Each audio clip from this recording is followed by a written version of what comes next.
Salut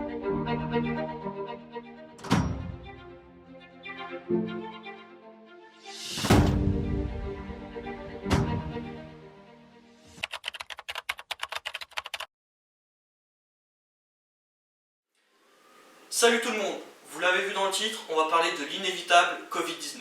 Mais on ne va pas revenir sur l'épidémie ou sur l'histoire du virus, tout simplement parce que ça a été fait à maintes et maintes reprises, que ce soit sur internet ou à la télévision. Non, aujourd'hui on va voir à quoi pourrait ressembler le monde une fois que la crise sera terminée. Alors vous l'avez vu dans le petit texte qui est apparu juste avant que je commence, tout ce que je vais dire c'est évidemment des suppositions. On est dans un scénario qui est pour l'instant probable, mais il y en a plein d'autres qui sont possibles.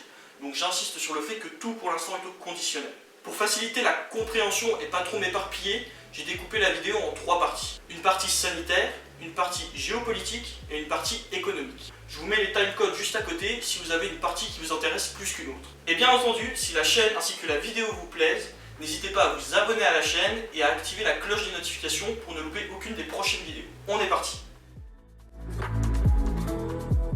Alors avant d'être une crise politique, voire même économique, la pandémie du coronavirus, c'est avant tout une crise, vous vous en doutez, sanitaire. On en sait peu sur le virus, bien qu'on en apprenne un peu plus chaque jour, et il met à rude épreuve les systèmes de santé du monde entier. Pour ralentir la propagation du virus, les autorités ont imposé aux populations un confinement plus ou moins total. Et les chiffres sont impressionnants. À l'heure où je vous parle, on estime que plus de 3 milliards de personnes sont confinées à la maison. C'est près de la moitié de la population mondiale. Le confinement a également pour but de soulager les systèmes hospitaliers et d'éviter une surcharge inutile des hôpitaux, bien que malheureusement beaucoup d'hôpitaux à l'heure actuelle soient surchargés par l'afflux constant de patients tous les jours. Et bien que le pic soit peut-être, et j'insiste bien sur le peut-être, passé dans beaucoup de pays, la vigilance et le danger restent omniprésents. Les pays réfléchissent déjà à un déconfinement, notamment la France, et les autorités essayent de mettre tout en œuvre pour que notre vie quotidienne puisse reprendre malgré la présence du virus. Mais la question qu'on peut se poser, c'est comment envisager de reprendre notre vie quotidienne malgré que le virus fasse partie de nos vies maintenant. Et dans un premier temps, il est sûr que les gestes barrières que l'on connaît, éternuer dans son coude, se laver régulièrement les mains, la distanciation sociale, etc. vont continuer de devoir être appliqués et surtout vont être renforcés. Ça peut paraître simple, mais on s'est rendu compte que bien avant l'épidémie, tous ces gestes-là étaient loin d'être un automatisme pour beaucoup de personnes. En plus de ces gestes barrières, il y a la question du masque, qui a vraiment une place essentielle pour tout déconfinement. Beaucoup de médecins, d'infectiologues, de virologues estiment qu'un déconfinement ne sera possible que si le port du masque est obligatoire pour tout le monde. Et c'est là qu'en Europe, on pourrait assister à un nouveau changement dans notre société. C'est-à-dire que le port du masque, on le sait tous, il est très répandu en Asie. Que ce soit en Chine, au Japon, en Corée du Sud, au Vietnam, etc., les Asiatiques sont très habitués à porter le masque. Et ce depuis bien longtemps. Ils n'ont pas eu besoin d'épidémie pour apprendre à porter le masque. Alors qu'en Europe, on n'a pas l'habitude, quand on sort dans nos rues, de croiser quelqu'un avec un masque. On peut se demander donc si en France, le port du masque deviendra un automatisme une fois la crise terminée dans notre vie de tous les jours. Et le mix entre les gestes barrières et le port du masque pourrait modifier drastiquement nos rapports humains. On peut très bien imaginer que dans le futur, dans le monde d'après, comme j'aime le dire, la bise, les accolades, les serrages de main, etc. soient amenés à disparaître avec les gens que l'on ne connaît pas. C'est-à-dire que quand vous arriverez dans une soirée, peut-être qu'on peut imaginer que vous ne ferez plus la bise à tout le monde. Au travail, vous ne serrez plus la main à la première personne que vous croiserez.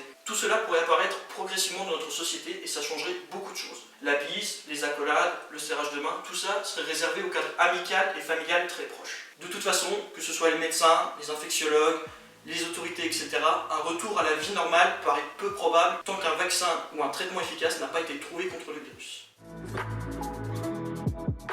Bon, vous avez compris, c'est une crise sanitaire avant tout, mais évidemment, la politique, elle est jamais bien loin et elle est même un des maillons importants dans ce genre de crise. Que ce soit les dictatures, les démocraties, tout le monde en prend pour son grade et on est à peu près tous, excusez-moi l'expression, dans la merde.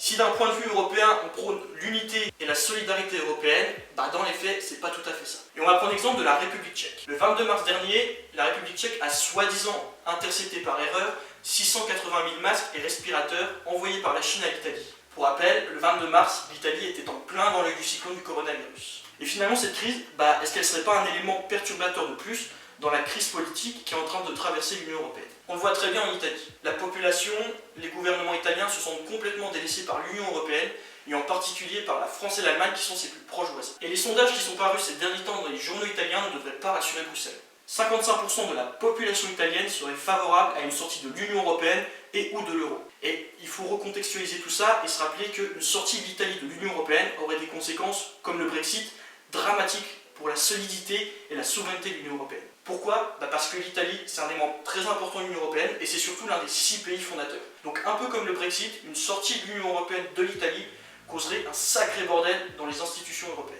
On va rester à l'échelle planétaire et on va s'attarder à une autre crise que le coronavirus met en évidence. La crise sanitaire, elle ravive des tensions entre deux hyperpuissances, la Chine et les États-Unis. Depuis le début de la crise, Donald Trump tire à balles réelles sur Pékin. Il accuse le régime chinois d'être à l'origine et unique responsable de la gravité qu'a pris la situation. Dans le même temps, un média américain, le Washington Post, accuse même un laboratoire de Wuhan d'avoir fait fuiter le virus dans la nature suite à un incident que les autorités auraient voulu cacher. De son côté, la Chine, appuyée par l'OMS qui dément également la version américaine, nie tout en bloc. À coup de propagande et de communication intensive, Pékin met tout en œuvre pour montrer qu'elle gère bien la crise et qu'elle vient en aide aux pays les plus démunis face au coronavirus. Mais malgré le comportement offensif des États-Unis, la crise du coronavirus pourrait bel et bien profiter à la Chine d'un point de vue géopolitique. Le gouvernement de Pékin pourrait profiter du déclin de l'influence américaine dans le monde qui a déjà commencé il y a plusieurs mois, voire plusieurs années maintenant. Un peu partout dans le monde, la Chine pose ses pions. En Afrique par exemple, les Chinois sont devenus le premier investisseur, que ce soit pour les gouvernements ou pour les entreprises locales. J'en ai parlé dans une dernière vidéo, mais aujourd'hui on parle même du phénomène de Chine-Afrique.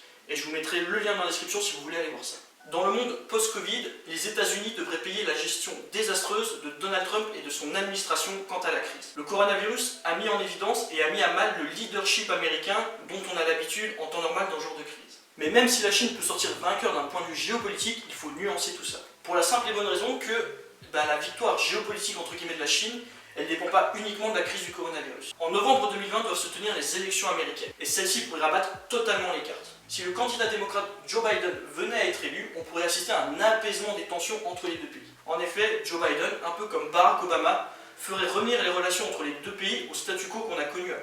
Comme j'ai dit, même si d'un point de vue géopolitique, la Chine pourrait sortir vainqueur, les États-Unis, d'un point de vue économique, conservent plusieurs longueurs d'avance. Depuis le boom du gaz de schiste aux États-Unis, les Américains sont devenus des exportateurs très importants d'énergie. Alors que du côté chinois, on continue d'importer massivement du pétrole, ce qui fait que la Chine reste un pays importateur. Et ce pétrole, il vient du Moyen-Orient. Et vous l'aurez compris, au Moyen-Orient, le pays qui a pour le moment la plus grande influence, c'est les États-Unis. Et là, on peut commencer à faire le lien entre tous ces jeux de relations internationales. On peut prendre un autre exemple. Sur le plan des technologies, par exemple, les États-Unis conservent aussi plusieurs longueurs d'avance, bien que la Chine, ces dernières années, ait fait d'énormes progrès, notamment avec l'arrivée du constructeur Huawei sur le marché. Et l'autre élément très important à prendre en compte, c'est la démographie. Parce que, comme vous le savez, démographie, ça rime avec économie, et les deux sont liés. Sur la prochaine décennie, la population des États-Unis devrait augmenter de 5%. Quand celle de la Chine devrait diminuer de 9%. Qu'est-ce que ça veut dire? Eh bien ça veut dire que la population de la Chine est plus vieillissante que celle des États-Unis. Mais quoi qu'il en soit, que Biden gagne les élections, que Trump soit réélu, la crise du coronavirus ne fait que rabattre de nouvelles cartes entre ces deux hyperpuissances et le bras de fer est loin d'être terminé. On arrive à la dernière partie de la vidéo. Vous vous en doutez bien, l'économie, dans ce genre de crise, elle est au centre des attentions. Et le moins qu'on puisse dire, c'est qu'elle prend une claque phénoménale. On le voit, les États et les banques centrales dépensent sans compter pour maintenir le plus possible leur économie en vie. Mais vous vous en doutez bien, ces grandes dépenses auront de lourdes conséquences dans le futur. Depuis plusieurs semaines, les grandes puissances s'essoufflent et leur économie est quasiment au point mort. La crise sanitaire a forcé beaucoup d'entreprises soit à totalement fermer ou à mettre leur activité au ralenti. Et les chiffres sur la croissance se ressentiront de manière très violente. Dans ce scénario, il faut se préparer à une arrivée massive de chômage. Les autorités et le gouvernement français se sont déjà penchés sur la question et les chiffres font malheureusement froid dans le dos. Selon les estimations, ce seraient plusieurs centaines de milliers, voire de millions de personnes qui pourraient se retrouver au chômage une fois la crise terminée. Les gouvernements essayent de limiter la casse et de mettre en place des fonds de solidarité pour préserver le maximum d'emplois. Aux États-Unis, le chiffre est encore plus inquiétant. Selon les estimations des économistes, une fois la crise terminée, près de 30% de la population active pourrait se retrouver au chômage. Et ces chiffres sont d'autant plus impressionnants quand on sait que les États-Unis ont toujours été le pays développé qui avait le taux de chômage le plus bas au monde. Et plus au niveau européen, on pourrait voir se resserrer le fossé économique qui avait été creusé à la fin des années 2000 entre les pays européens du Sud et les pays européens du Nord. Pendant longtemps, les pays européens du Nord, notamment la France et l'Allemagne, ont reproché au Portugal, à l'Espagne, à l'Italie ou à la Grèce de mal gérer leurs dépenses publiques. Aujourd'hui, comme je vous l'ai dit, tous les États dépensent sans compter et cette crise du coronavirus pourrait rabattre les cartes économiques entre les nations de l'Union européenne. Pour limiter le plus la casse économique, on pourrait aussi assister à des nationalisations massives d'entreprises, qu'elles soient partielles ou totales. C'est-à-dire que l'État pourrait décider d'injecter beaucoup d'argent dans les grosses entreprises jugées essentielles à l'activité pour préserver des centaines de milliers d'emplois. Et là, tout de suite, on peut penser aux compagnies aériennes qui sont l'un des secteurs les plus touchés par cette crise. On s'est rendu compte avec cette crise qu'on vivait dans une économie mondialisée. C'est-à-dire que chaque pays est dépendant des autres au final, et en particulier de la Chine. Et quand l'épidémie a commencé en Chine et que le pays a commencé à être petit à petit confiné, on a tout de suite ressenti les conséquences économiques en Europe. De ce fait, dans le monde d'après, on devrait assister à des économies plus nationalisées et plus protectionnistes. C'est-à-dire que les États pourraient favoriser une économie locale et une relocalisation de leurs entreprises afin que si dans l'avenir une crise d'une telle ampleur se reproduit, l'économie soit beaucoup moins impactée. Mais quoi qu'il en soit, que ce soit sur le plan économique, sur le plan sanitaire, sur le plan géopolitique, cette crise, elle montre surtout que le monde n'était pas prêt tout simplement. Les experts sont unanimes, pour estimer un retour à la normale, il faudra compter plusieurs années. C'est la fin de cette vidéo. Alors je sais que tout cela peut paraître pessimiste, surtout sur le point économique, mais je tiens à préciser une fois de plus que pour l'instant on est dans des suppositions. On est encore en plein milieu de la crise et du coup se projeter c'est quand même compliqué. En attendant, n'hésitez pas à me dire vous dans les commentaires comment vous voyez le monde une fois que la crise sera terminée. Je vous mets dans la description tous mes réseaux sociaux ainsi que le lien de mon site et on se retrouve très vite pour une nouvelle vidéo avec un nouvel appareil et un nouveau micro surtout. Salut!